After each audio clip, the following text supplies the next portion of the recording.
Measure what matters. In the heart of Silicon Valley, John Doerr watched ideas turn into empires and empires crumble under their own weight. He saw brilliant founders with vision lose focus, teams work hard but aim in the wrong direction, and startups drown in their own ambition. What separated success from chaos, he realized, was not effort. It was clarity. Clarity about what mattered most. And that clarity, he discovered, could be measured.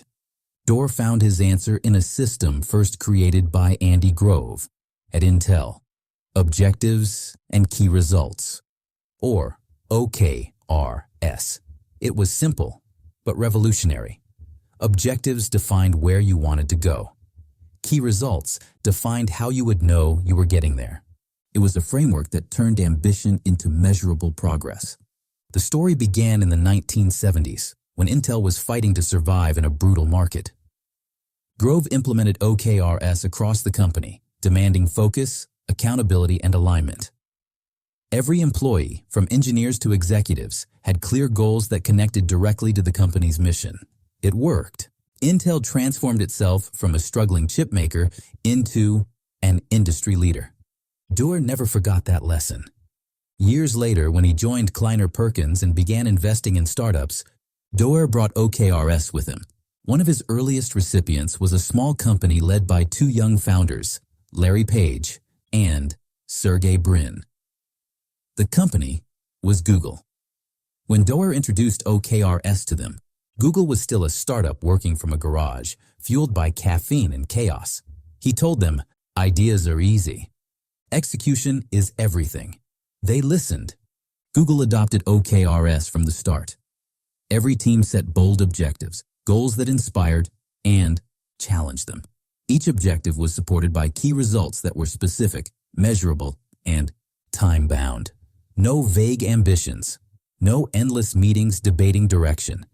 Everyone knew what mattered most. From product launches to user growth, OKRS kept the company aligned as it scaled, from dozens to thousands of employees.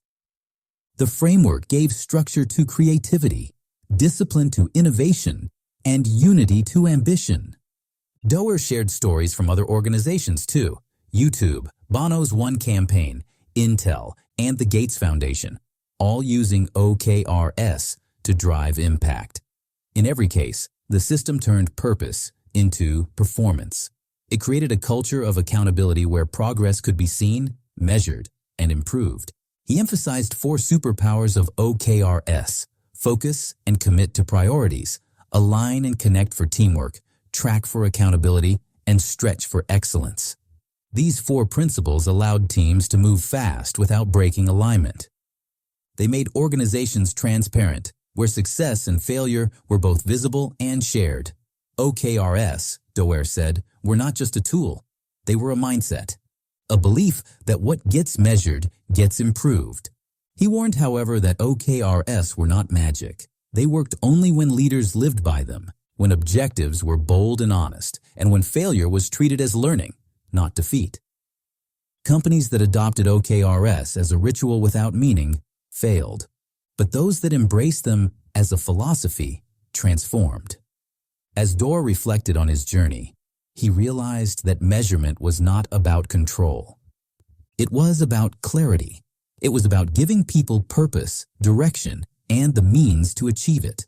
Whether in business, philanthropy, or personal growth, the same truth applied.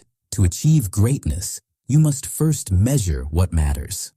Standing before a group of entrepreneurs years later, Doerr ended his talk the way he began his career, with a simple truth: if you can't measure it, you can't improve it. And if you can't define what matters, you can't lead. The room fell silent, not from confusion, but from clarity. Every founder understood success is not a mystery. It is measurable.